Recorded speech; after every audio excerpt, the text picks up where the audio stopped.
Mula sa panghihina ng loob, tungo sa pag-asa. Mula sa pagiging mapasarili, tungo sa tunay na pag-ibig. Sa panahon ito ng pananaliwa, magpapanawa namin muli kasi nagbayad namin bilang isang bansa at aming dangal bilang isang bayang inihiglo ng lubos. Hinihiling namin ito sa pangalan ni Jesus, ang aming korderong inialay na bumabatay sa amin sa pamamagitan ng krus. Ito yung in-request na kanina gusto sa bagong buhay. Ngayon dito naman ako guys. Mahal na Birhen ng Kapayapaan, Doon kasi ang simple ipanalangin mo kami. San Miguel Arcangel, ipanalangin mo kami. San Andres, sa ngalan ng Ama at ng Anak at ng Espiritu Santo. Amen. Isang maganda at pinagpalang hapon po. Tayo po ay dadako na sa pagdiriwang ng pinakamayaman at pinakamataas na uri ng pagsamba, panalangin at paglilingkod sa Panginoon, ang banal na Eucharistia. Tayo ay nasa ikatlong linggo ng Kwaresma. Ihanda na po natin ang ating mga sarili at sama-sama natin umigil ang pambunga ng nabi. Kasi kanina kasi guys, doon ako lang.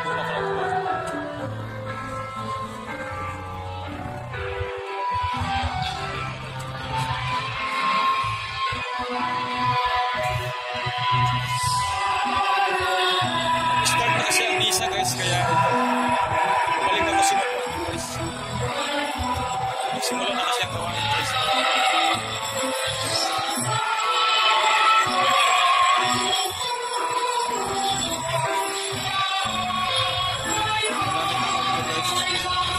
Gawain kasi guys, nasa loob guys.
ng Anak at ng Espiritu Santo. Amen. Amen. Sumainyo ang Panginoon. At sumayo'y Mga kapatid, Aminin natin ang ating mga kasalanan upang tayo maging marapat kumanap sa banal na pagdiriwang. Inaamin ko sa mga pangyayari ng Diyos at sa inyong mga kapatid na lubha ko nagkasala sa isip, sa salita at sa gawa at sa aking pagkukulang. Kaya sinasamo ko sa mahal na Maria, sa lahat ng mga anghel at mga banal, at sa inyong mga kapatid na ako'y panalangin sa Panginoong ating Diyos. Kawag tayo ng mga pangyarihang Diyos, patawarin tayo sa ating mga kasalanan, at patnubayan tayo sa buhay na walang hanggan. Amen.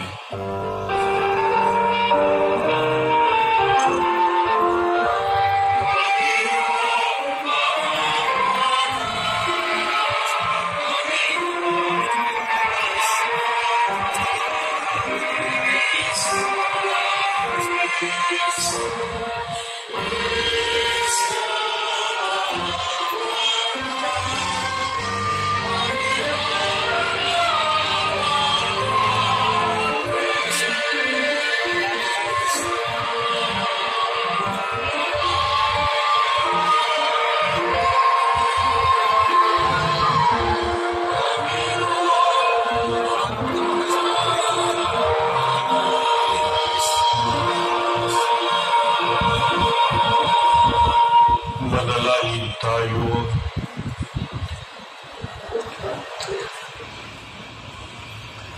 Ama naming makapangyarihan, ikaw ay maibigin at butihin sa tanan.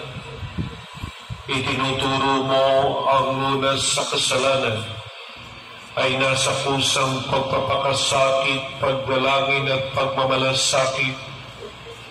Tungayan mo ang aming pag-amin sa nagawang pagsuway upang sa pagpapatirahan ng aming buti sa iyong harap, kami lagi mong may bangon dahil sa iyong pag-ibig na tapat sa pamamagitan ng Jesucristo kasama ng Espiritu Santo magpa sa walang hanggan.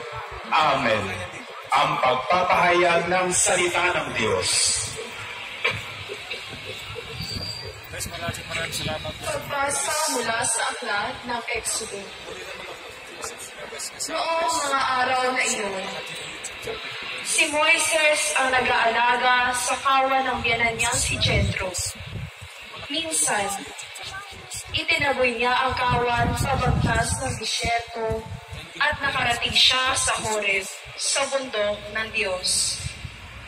Doon